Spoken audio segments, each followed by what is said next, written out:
Kolibri merupakan spesies burung terkecil di dunia dengan panjang hanya sekitar 6,4 cm. Tubuh mereka yang mungil dibalut dengan sekitar 1000 bulu yang tampak gemerlap dan dapat memancarkan sinar warna-warni yang dapat berubah saat bergerak, layaknya minyak pada air. Dengan tubuhnya yang kecil, kolibri adalah penerbang andal dengan gerakan sayap yang sangat cepat, bahkan melampaui kecepatan terbang pesawat ulang-alik. Kolibri dapat mengepakkan sayapnya antara 70 hingga 200 kepakan per detik dan mencapai kecepatan hingga 60 mil per jam. Peneliti dari Universitas California melakukan pengamatan terhadap burung kolibri guna mengukur kecepatan terbang mereka. Dalam pengamatan tersebut, peneliti mengambil gambar menggunakan kamera super cepat sehingga bisa menangkap setiap gerakan burung kolibri. Dan hasilnya, dalam setiap detik, dia mendapatkan 500 gambar yang berbeda. Kolibri dapat mencapai kecepatan seperti itu karena otot sayap mereka membentuk 25% dari total berat badannya. Persentase ini jauh lebih tinggi dibandingkan spesies burung lain yang memiliki otot sayap sebesar 10% dari total berat badan mereka. Semua otot sayap itu menjadikan burung kolibri sangat kuat di udara. Tidak hanya itu, berkat bola dan soket unik pada bahu mereka, burung kolibri dapat menggerakkan sayap 180 derajat ke segala arah, bahkan ke belakang, ketika mereka sedang terbang. Kemampuan ini memberi sayap mereka daya angkat ekstra dan memungkinkan burung kolibri untuk mengubah arah dengan cepat serta mudah.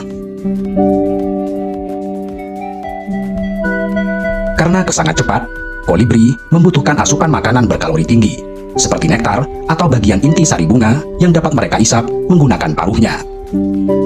Kolibri memakan nektar dengan kadar 12 kali berat tubuhnya setiap hari. Spesies kolibri berparuh panjang, mendain, mereka akan mengebor sebuah lubang menembus pangkal bunga untuk kemudian menyisipkan paruhnya ke dalam lubang tersebut. Kolibri adalah spesies yang mudah kelaparan, sehingga membutuhkan makan berkali-kali setiap hari. Keadaan selalu lapar karena mereka membakar banyak energi begitu cepat sehingga mereka harus makan setiap 10 hingga 15 menit. Jika tidak demikian, mereka akan mati. Nektar adalah sumber makanan penting bagi mereka.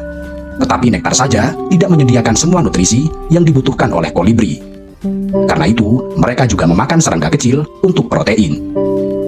Pada malam hari, metabolisme burung kolibri melambat menjadi torpor, sehingga kolibri butuh makan lebih sedikit daripada yang dilakukannya di siang hari. Terdapat lebih dari 325 spesies burung kolibri yang sebagian besarnya tersebar di Amerika Utara dan Selatan.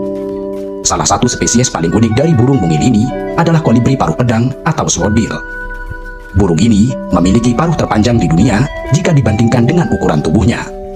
Bahkan, inilah satu-satunya burung di dunia yang terkadang memiliki paruh lebih panjang dari tubuhnya. Dengan paruh panjangnya, kolibri harus merawat dirinya menggunakan kaki.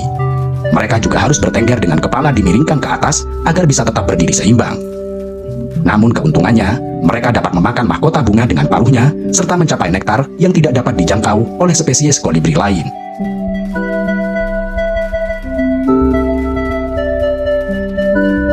Kolibri termasuk jenis hewan teritorial, terutama jika berkenaan dengan sumber makanannya. Kolibri akan menukik ke bawah dan menyerang burung kolibri lain yang masuk ke ruang pribadinya.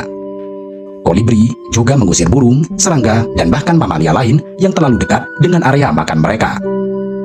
Perilaku ini mungkin karena kolibri membutuhkan banyak energi untuk menjaga metabolisme tubuh mereka. Dan kolibri tidak mampu berbagi makanan dengan siapapun. Jantan adalah yang paling teritorial karena mereka berusaha melindungi pasangan dan daerah bersarang mereka. Karena sifat teritorialnya tersebut, kolibri biasanya membangun sarang mereka di lokasi terlindung di dekat sumber makanan.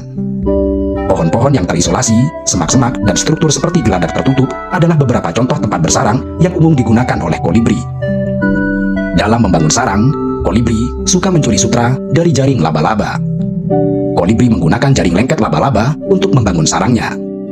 Betina akan melapisi sarangnya dengan sutra lengket yang membantu menjaga telur tetap aman dan terlindungi. Selain sutra, kolibri juga menggunakan bahan lain untuk membangun sarang, termasuk daun, kulit kayu, rumput, dan ranting.